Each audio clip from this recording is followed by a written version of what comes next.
네, 제가 전에 지금 영상을 하나 만들었는데 너무 영상에서 제가 들어보니까 좀 구구절절하게 좀 말이 많은 것 같기도 하고 뭔가 정리가 조금 잘 안 된 것 같은 느낌이 들어가지고 뭔가 집중이 안 되는 것 같아서 그 영상을 잠깐 중지시키고 다시 이렇게 녹화를 하고 있습니다. 1.4 버전부터 1.6A 버전까지 이제 제가 했던 것에 대해서 짧게 한번 이야기를 하고 넘어가도록 할게요. 너무 좀 장황하게 만드는 것이 있어서, 그리고 좀 자세한 또 그런 부분들은 차후에 제가 따로 영상을 좀 준비하도록 하겠습니다. 1.4 버전하고 1.6 버전까지는 주로 bgee 모드를 설치했을 때 이제 제 미니퀘스트와 조금 충돌했던 부분들을 수정했던 것들이고요. 그리고 또 추가로 오블랙의 현상금 사냥꾼 퀘스트를 이제 조금 더 살을 붙였는데요. 1.6A 버전에서는 오블랙의 현상금 사냥꾼에서 이제 10가지 몬스터들을 전부 다 처치했을 때 오블랙이 새롭게 임무를 이제 내리는 그런 방안으로 이제 넘어가게 됩니다. 그래서 첫 번째 임무는 바로 내시켈에 있는 데어라그라는 NPC를 이제 처치하는 거예요. 그래서 데어라그라는 NPC가 처음에는 오블랙이 이제 누군지는 모르지만 내시켈에서 자꾸 묘지 부근에서 누군가 살해당하는 그런 일들이 벌어지고 있습니다 해가지고 이런 식의 이제 서론이 시작하게 되는 거죠. 그래서 이제 유저들은 그 사건들을 확인하고 그 사건을 해결하고 나면 이제 오블랙이 보상을 주게 되는데, 기존에는 골드만 줬던 것에 반면에 이번에는 마법 아이템을 추가로 이렇게 주게 됩니다. 근데 그 마법 아이템이 기존의 아이템들을 이제 줄 수도 있는 것인데 이번에는 좀 새로운 커스텀 아이템을 하나 추가를 했습니다.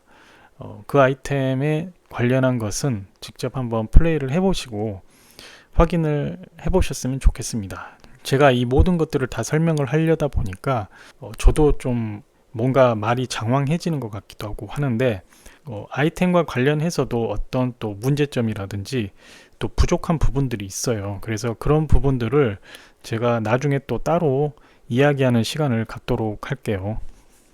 그리고 이제 그 데어라그라는 인물이 나와서 그러는데 바로 그분이 마크 다라라는 바이오웨어의 개발자이십니다. 그래서 그분이 최근에 유튜브를 제가 보니까 실제로 하고 계시더라고요. 그리고 발더스게이트를 관련해서 본인의 그때 개발을 하면서 얻었던 교훈들과 추억들에 대한 영상도 있었는데 그 영상을 한번 함께 살펴보는 시간을 갖도록 할게요. 지금 이 화면에서 보이는 이 지금 유튜브가 바로 마크 다라라는 분이 실제로 운영을 하고 계십니다. 저도 가입은 못했지만 구독을 했고요. 한번 이분이 생각하는 개발자로서의 발더스게이트의 이야기들과 그리고 교훈들이 어떤 것인지 한번 살펴보도록 해보겠습니다.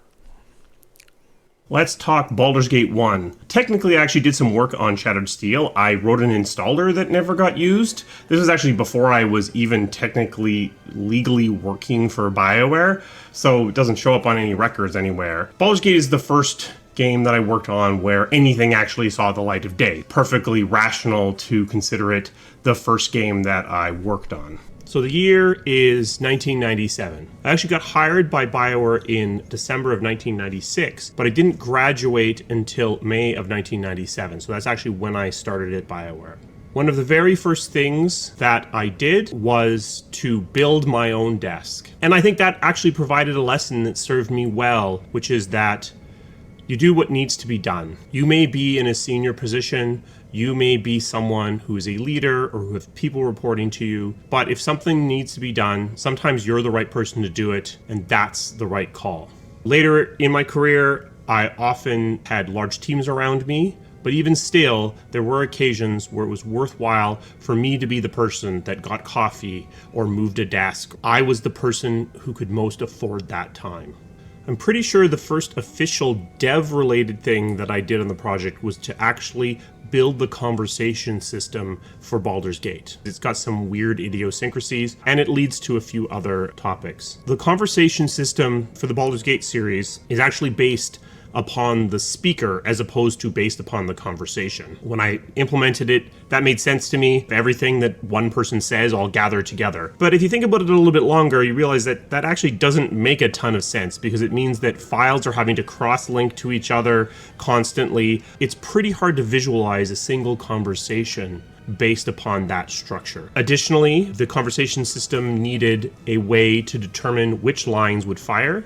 And this is where the genesis of bgee script came from. bgee script is the scripting language that I wrote for Baldur's Gate.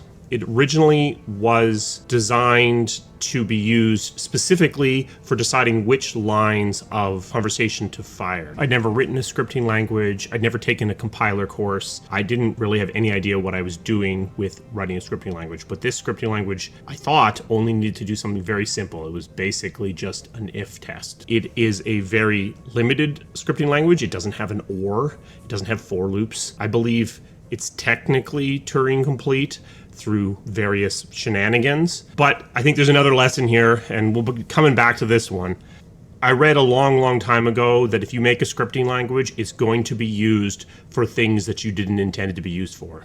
I knew this at the time that I wrote bgee script, but I also assumed that someone who actually had taken a compiler course was going to write a better scripting language that we would use for all other purposes. This isn't actually what ended up happening, and bgee script ended up being used not only for the conversation system, but also for the AI of the creatures for combat. Again, that lesson is if you make a scripting language, it's going to get used for other things. We will come back at a later date on a later project and talk about an even worse scripting language that I wrote that got used for things it wasn't intended to be used for. Another interesting thing about the conversation system is Biff the Understudy. Those of you who are very familiar with the Baldur's Gate series probably are aware of Biff the Understudy. Biff the Understudy is a character that spawns if a conversation is happening and one of the speakers doesn't exist. So rather than the conversation breaking, it spawns a specific creature that stands in for the person that is missing. Now, this should never happen because there should be scripting in place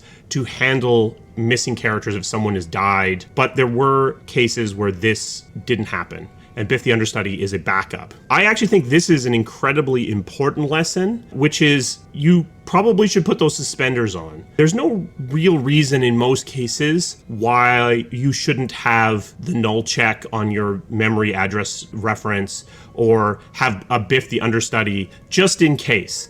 I know you're really clever, I know you've handled all the cases, but it doesn't really cost that much to have that extra little check. Now, this isn't always true. If you're in the middle of your graphic loop, you probably don't want to be doing constant null checks for things that are running a billion times a frame. But in most cases, assuming you're a little bit less clever than you think you are is probably going to serve you well. Another thing that I was responsible for on Baldur's Gate was most of the gameplay and combat loops. I implemented the primary AI loop, where it handles the combat round. Baldur's Gate uses the 2nd edition Advanced Dungeons & Dragons system, which uses a combat round. Back in the day, TSR sort of implied that a combat round was about a minute long, but most people pretty much treat it as if it's 6 seconds, and that's pretty much what is canonical these days. That is as well what we implemented in the case of Baldur's Gate. It's a 6-second round, and the primary central loop was implemented by me. A bit of an aside, do people actually remember that Dungeons & Dragons was actually made by a company called TSR that got bought by Wizards of the Coast way back when? Is that still a thing that people remember? Am I just the oldest person? My analytics would say that I am the oldest person on this channel.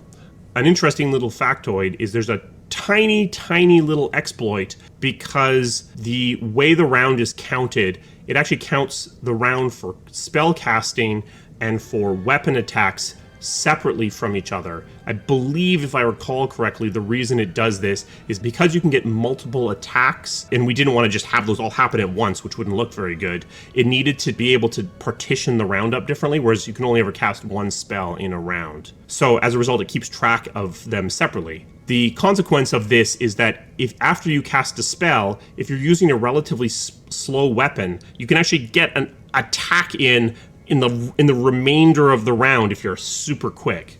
Another thing that I am infamously known for at BioWare is I'm actually the creator of the 2DA. So what's the 2DA? For those of you not in the know, the 2DA is simply a two-dimensional array. On Baldur's Gate, the 2DA was simply a flat text file. It evolved and got more complicated and became more elaborate file formats over the years, but my intention was always something that was easy to read and easy to use.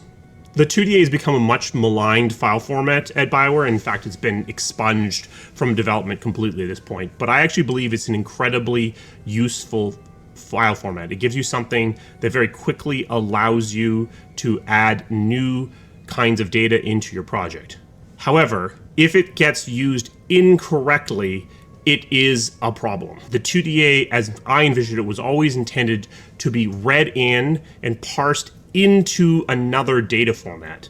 It wasn't intended to be held open and referenced in real time. As you can imagine, holding a text file open and referencing different parts of that as if it's an array is not particularly efficient. It was always intended to be used and transformed into something else.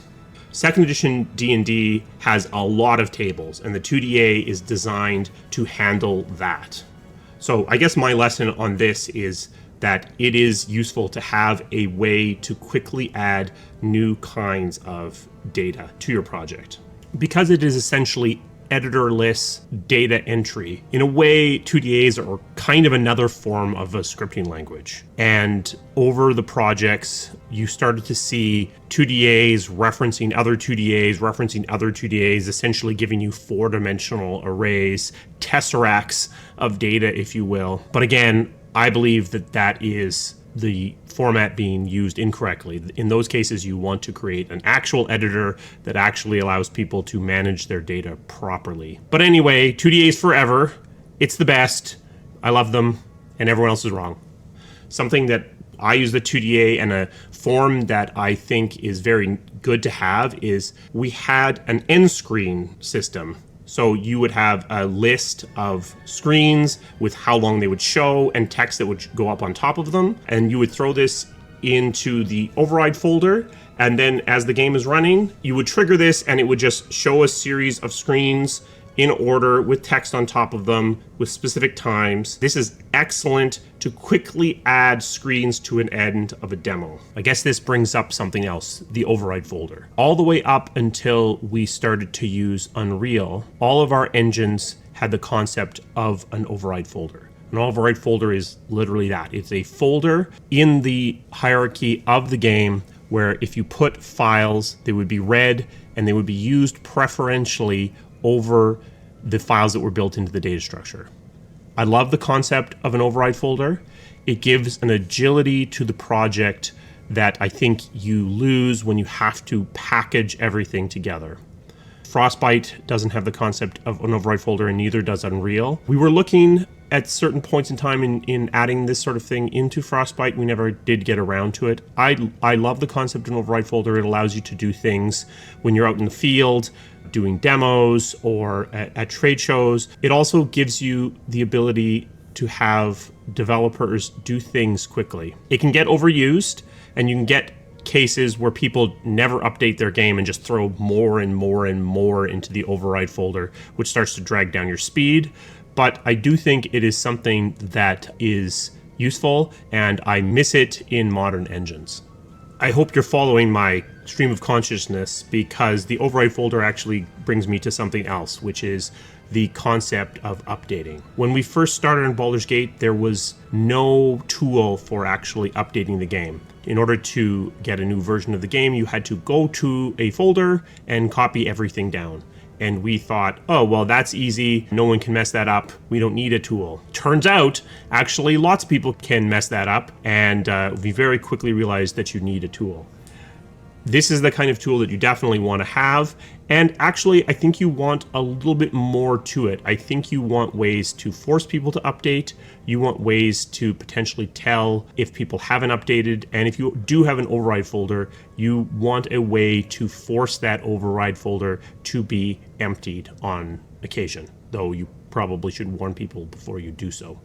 So a couple of weird things about the actual shipping of Baldur's Gate. I've talked about this on Twitter a little bit. Baldur's Gate actually shipped in debug mode. We could not, in the last days of getting ready to ship, figure out why we had this crash that occurred randomly. It didn't happen in debug. It only happened in the release versions of the game. So we basically took the debug version and optimized it as best we could, and that's what shipped. Now, it turns out that the thing that was crashing was there was a piece of uninitialized memory that was being nulled out by the debug mode. That's what was causing the crash. And we found that in the development of Baldur's Gate 2. Another thing is that we used MFC a little bit in Baldur's Gate. For those of you unfamiliar, this is the Microsoft Foundation classes. It was mostly used for debug purposes because it's not the most efficient, or at least at the time, it wasn't the most efficient set of classes. In the main AI loop, that loop that I was talking about that handles combat, which runs on every single creature and every single character, every single frame. There's a C-string constructor right there in that loop because there was a problem with something to do with Minsk. So it constructed a C-string, set it to be Minsk, and then did a comparison in order to see if it was Minsk in order to try to find a bug. All that comparison and everything was commented out, but that C-string constructor was actually there. And back in the days of Baldur's Gate 1, when you're running on a Pentium 166, running a C-string constructor and assigning it to something many times a frame was significant to frame rate. When we found that and removed it in Baldur's Gate 2, it actually added 3 frames a second back to the frame rate. So I guess the lesson to be taken away from that is, sometimes you just do what you need to do to ship. There's no such thing as a perfect game. There's no such thing as done. Sometimes you just need to get the game into the state where it can be shipped. Now, you might come back later and see that you've made mistakes, and you might fix those, and that's great. But if you look for perfection, you're never going to find it, and you're never going to ship.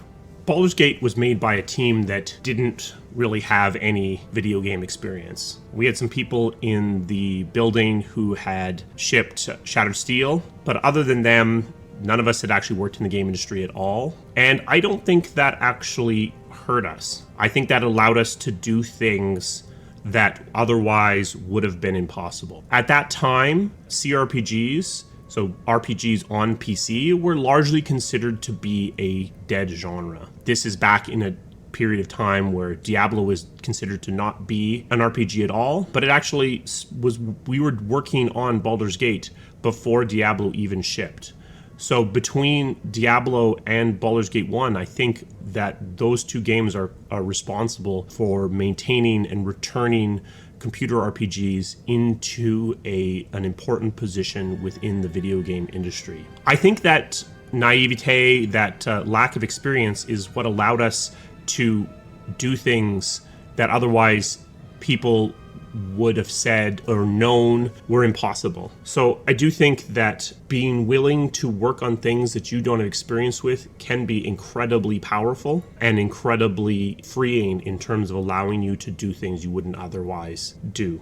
On Baldur's Gate 1, I was in a relatively low position. I wasn't a lead of any sort, so I don't have a ton of memories about interacting with publishers or the like. But one thing that I do remember is that we did, during the development of Baldur's Gate, show it off in Seattle at a location, I believe it was Wizards of the Coast had a special building, a special store where they had an arcade and a bunch of other things like that. It's been closed probably for almost 2 decades now, but that was amazing, and that was one of my first experiences as traveling for business.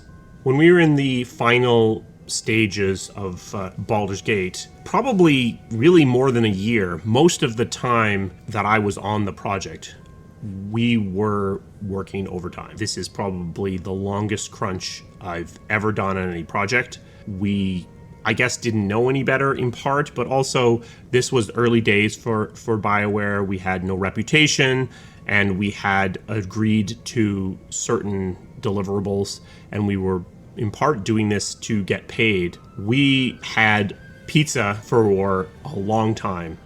In part, it was because, as Ray Musica has said, he didn't actually realize that other food was available to be purchased. I don't believe I ate pizza for probably 4 years after Baldur's Gate shipped because of that.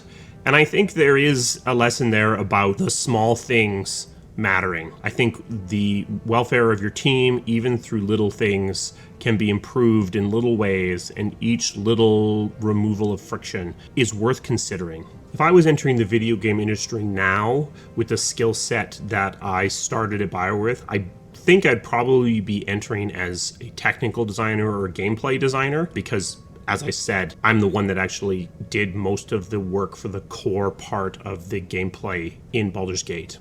But back in 1997, that wasn't a discipline that even existed. At BioWare, when we started out, we were tool makers first and foremost. We recognized that role-playing games are built out of tons and tons of content, so the engineering was focused around making the delivery of content more effective and more efficient.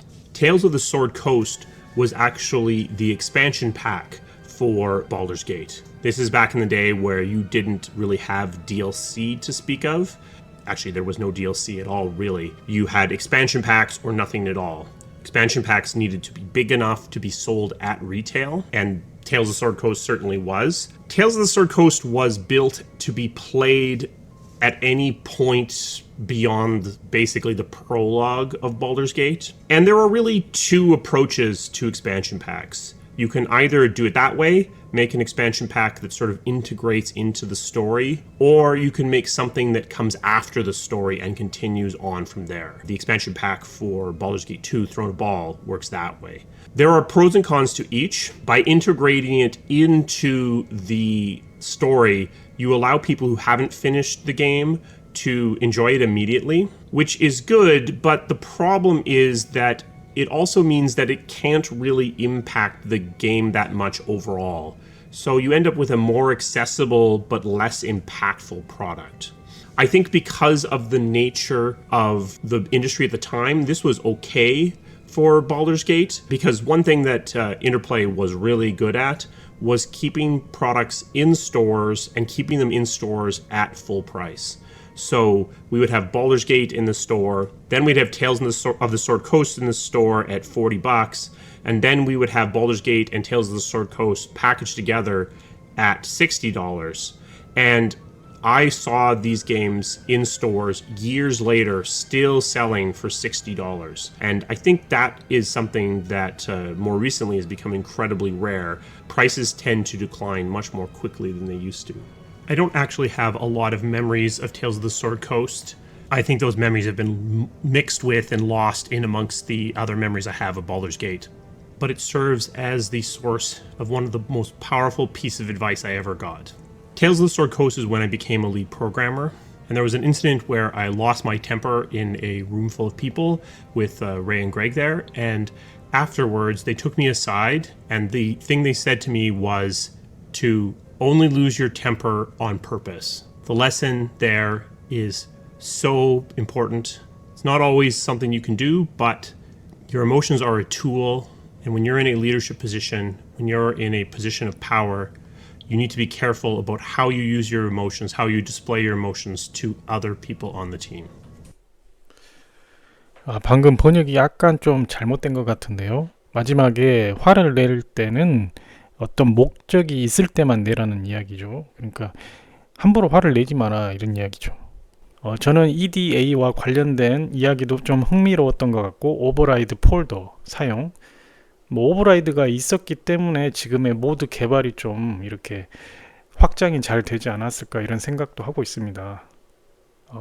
바이오웨어의 개발자이시자 그리고 실제로 데어라그의 모델이셨던 분의 또 이야기를 함께 살펴보는 시간도 흥미로울 것 같아 가지고 준비를 했습니다.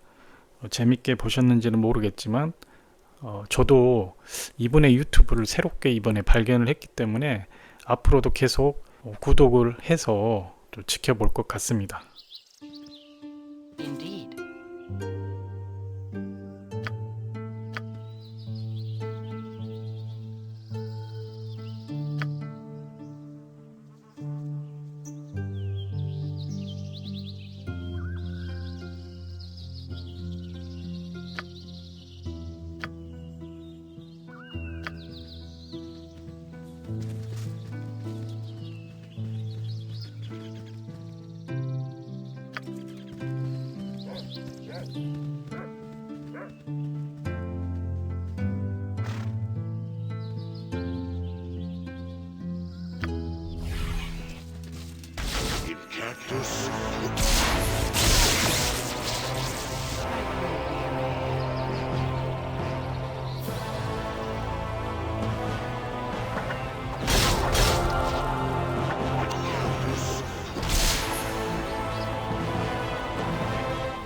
saves a man's soul. It is done.